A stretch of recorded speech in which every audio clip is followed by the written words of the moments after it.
Hair ড্রায়ারের ভেতরে powder গুলো ভালোভাবে ঢুকিয়ে ফেলি। এবারে হেয়ার ড্রায়ারটা ভালোভাবে টিস্যু দিয়ে মুছে ফেলি। এবারে হেয়ার ড্রায়ারটা এখানে রেখে দিই। এবারে তেলগুলো ফ্লোরের চারিদিকে ছড়িয়ে ফেলি। এবারে পাউডারের কেসটি নিয়ে যাই। এই পাউডারের কেসটি আফসিনের হাতে রেখে দিই। আমার চুলগুলো ভালোভাবে তোয়ালি দিয়ে মুছে ফেলি। এই তো মুছা হয়ে গেছে। এবারে হেয়ার ড্রায়ারের সুইচটা অন করে দিই। আরে হেয়ার ড্রায়ারের ভেতর থেকে এগুলো কি বের হচ্ছে? আমার তো সমস্ত মুখ মেখে গেল।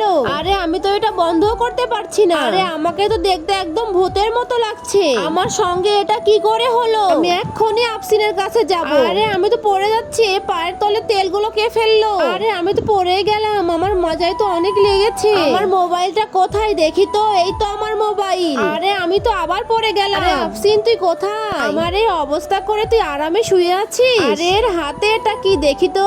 আরে এগুলো তো সেম আমার গায়ের পাউডার। খুব মজা তাই না? এই নে এবার বেশি করে মা। তুই আমার সঙ্গে এটা কি করলি মিরাজ? বন্ধুরা তোমরা যদি তোমার মাকে ভালোবেসে থাকো আর এই ছবিটিকে সুন্দর মনে করে থাকো তাহলে ভিডিওটিকে লাইক করে চ্যানেলটি সাবস্ক্রাইব করে দাও।